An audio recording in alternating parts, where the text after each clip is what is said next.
Hello friends, welcome to my KD home tuition. KD home টিউশনের পক্ষ থেকে সবাইকে স্বাগত জানিয়ে শুরু করছি আজকের ভিডিও। দেখো, আজ আমরা প্রথম পর্যায়ক্রমিক মূল্যায়ন কোশ্চেন পেপার 2024। দেখো, ক্লাস ষষ্ঠ শ্রেণী, সময় 30 মিনিট, বিষয় বাংলা, পূর্ণমান 15 নম্বর। 15 নম্বর। দেখো, আমাদের আজকের সেট হচ্ছে 3। এর আগে আমরা সেট 1 এবং 2 সম্পর্কে আলোচনা করেছি। যারা দেখোনি তারা প্লে লিস্ট থেকে দেখে নিতে পারো, আমাদের সাজেশন শুদ্ধ দেওয়া আছে। দেখো, এক একটা ঠিক উত্তরটি নিয়ে বেছে নিয়ে লেখো। যে কোনো দুটি গল্প ও কবিতা থেকে একটি করে উত্তর নেওয়া আবশ্যক, ঠিক আছে? তারপর দেখো, কত গজ ব্যবধান থেকে কুমোরে পোকা বাসা নির্মাণের জন্য মাটি সংগ্রহ করে থাকে? তা হচ্ছে 50-60, না 40-50, না 30-40, না 60-70।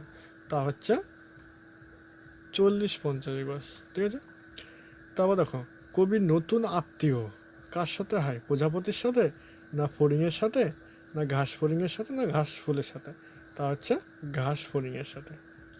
তারপর দেখো, বিড়াল রাগ বা ঝড়গার সময় মেয়াও করে, না হু করে, না মিউ মিউ করে, না ওয়াও করে, মানে ওয়াও আওয়াজ করে?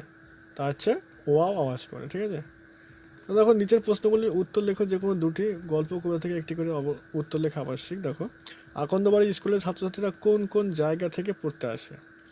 তারপর দেখো, স্টার কিন্তু, হ্যাঁ, কোশ্চেনগুলো। তারপর দেখো, রাখালরা গাছের তলায় শুয়ে কি দেখছে? তো দেখো, সবুজ মাথা তুলে কে খেলা দেখলো? তারপর দেখো, তিনটা যে কোনো দুটি প্রশ্নের উত্তর দাও, কবিতা ও ও গল্প থেকে একটি করে আবশ্যক, ঠিক আছে? 4 নম্বরে থাকবে। দেখো, একটা মন ভালো করা কবিতায় কোন পাখির কথা বলা হয়েছে? সেই পাখি সম্বন্ধে দুই একটি কথা লেখো। দুইটা দেখো, এই খোলামেলা পৃথিবী সবচেয়ে বড় বই। তারপরটা দেখো, একেও ভাষা বলতে হবে, বক্তা কে? তিনি একথা বলেছেন কেন? কাকে ভাষার মর্যাদা দিতে হবে বলে বক্তা মনে করেন? তারপর দেখো, চারটা নিচের প্রশ্নগুলির উত্তর দাও। যে কোনো দুটি প্রশ্নের উত্তর দিতে হবে। এখানে দেখো 3খানা দেওয়া আছে, ঠিক আছে? যে কোনো দুটো কোশ্চেন।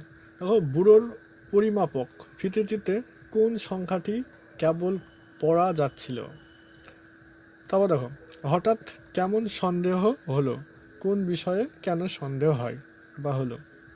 তাও দেখো, লাখ লাখ লাখ ঘুরি কে বলেছিল? তোমাদের এই 3টে কোশ্চেন মানে 2 নম্বরের তোমাদের হজবরলা থেকে আসে, হ্যাঁ, তোমরা ওইখান থেকে পড়ে নিও। তারপর দেখো, ঠিক উত্তরটি বেছে নিয়ে লেখো। যে কোনো দুটি। এটা সন্ধি কয় প্রকার? সন্ধি কয় প্রকার, ঠিক আছে? তাই প্রদত্ত উদাহরণগুলির মধ্যে বিসর্গ সন্ধির উদাহরণ দাও। এর মধ্যে কোনটা বিসর্গ সন্ধি আছে সেটা।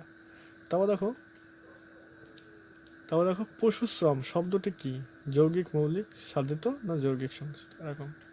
তারপর দেখো, নিচের প্রশ্নগুলির উত্তর নিজের ভাষায় লেখো। দেখো, 6-1 বিসর্গ রূপান্তরিত হয়ে র হচ্ছে এমন একটি উচ্চারণ বা উদাহরণ দাও। তারপর দেখো, একটি স্বরধ্বনির সাহায্যে গঠিত শব্দের উদাহরণ দাও। তারপর দেখো, প্রদত্ত পদগুলিকে বিসর্গ সন্ধির নিয়মে বিশ্লেষণ করো, যেমন মনোরম, পরিষ্কার ইত্যাদি। দেখো, এই ছিল আমাদের আজকের কোশ্চেন পেপার কেমন হলো তোমরা অবশ্যই কমেন্ট করে জানাও। এর আগে আমরা সাজেশন সম্পর্কে আলোচনা করেছি, যা দেখোনি দেখে নিও। ক্লাস 6-এর প্রত্যেকটা চ্যাপ্টার ওয়াইজ আমরা সাজেশন আলোচনা করেছি। গুড।